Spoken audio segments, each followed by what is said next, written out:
ବର୍ତ୍ତମାନ ସରକାର କଲେ ଏକ ବଡ଼ ଘୋଷଣା।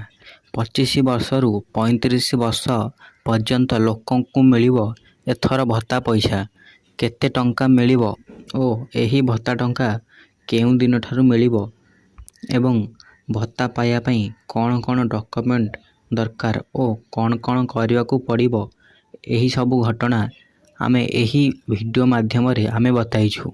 ଚାଲନ୍ତୁ ଜାଣିବା କ'ଣ କ'ଣ ହୋଇଛି। କିନ୍ତୁ ଭିଡ଼ିଓରେ ଆଗକୁ ବଢ଼ିବା ପୂର୍ବରୁ ଯଦି ଆପଣମାନେ ଆମ ଚ୍ୟାନେଲକୁ ନୂଆ କରି ଆସିଛନ୍ତି ତାହେଲେ ଆମ ଚ୍ୟାନେଲକୁ ଲାଇକ୍ ଏବଂ ସବସ୍କ୍ରାଇବ୍ କରିବା ପାଇଁ ଜମାରୁ ବି ଭୁଲନ୍ତୁ ନାହିଁ। ବର୍ତ୍ତମାନ ସରକାରଙ୍କୁ ଦାବି କରାଯାଇଛି ଯେ 25ରୁ 35 ବର୍ଷ ପର୍ଯ୍ୟନ୍ତ ଲୋକଙ୍କୁ ଭତ୍ତା ପଇସା ଦିଆଯାଉ ବୋଲି।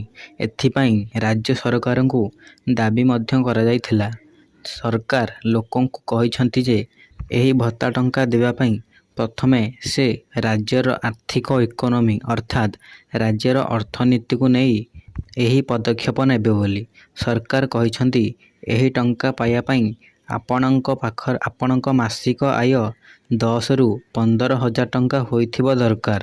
ଯଦି ଆପଣଙ୍କ ପାଖରେ ଘର ଅଛି ତାହେଲେ ସେହି ଘରଟି ଗୋଟିଏ ମହଲା ହୋଇଥିବା ଦରକାର। ଯଦି 2 ମହଲା ହୋଇଥିବ ତାହେଲେ ଆପଣଙ୍କୁ ମିଳିପାରିବ ନାହିଁ। ଓ ଯଦି ଆପଣଙ୍କ ପାଖରେ 2 ଚକିଆ ଗାଡ଼ି ଅଛି ତାହେଲେ ଚଳିବ ଏବଂ ଯଦି ଆପଣଙ୍କ ପାଖରେ 4 ଚକିଆ ଗାଡ଼ି ଅଛି ଅର୍ଥାତ୍ କାର୍, ଟ୍ରାକ୍ଟର ଇତ୍ୟାଦି, ତାହେଲେ ଆପଣମାନେ ଭତ୍ତା ଟଙ୍କା ପାଇପାରିବେ ନାହିଁ। ଏହି ଭତ୍ତା ପାଇ ଆପଣଙ୍କ ପାଖରେ PAN card, ration card, voter card, ଜମିପଟ୍ଟା ଓ 10ମ ପାସ୍ ହୋଇନଥିବା ଦରକାର।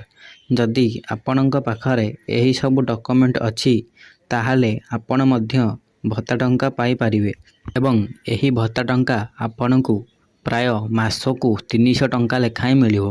ଯଦି ସରକାର ଏଥିପାଇଁ ଯଥାଶୀଘ୍ର ପଦକ୍ଷେପ ନେବେ ତାହେଲେ ଆପଣମାନେ ନଭେମ୍ବର ମାସଠାରୁ ଭତ୍ତା ଟଙ୍କା ପାଇପାରିବେ।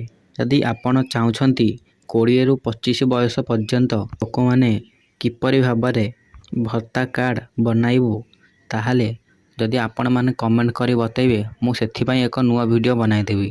ଯଦି ଆପଣମାନଙ୍କୁ ଏହି ଭିଡ଼ିଓଟି ଭଲ ଲାଗିଥାଏ ତାହେଲେ ଆମ ଚ୍ୟାନେଲକୁ ଲାଇକ୍ ଏବଂ ସବସ୍କ୍ରାଇବ୍ କରିବା ପାଇଁ ଜମାରୁ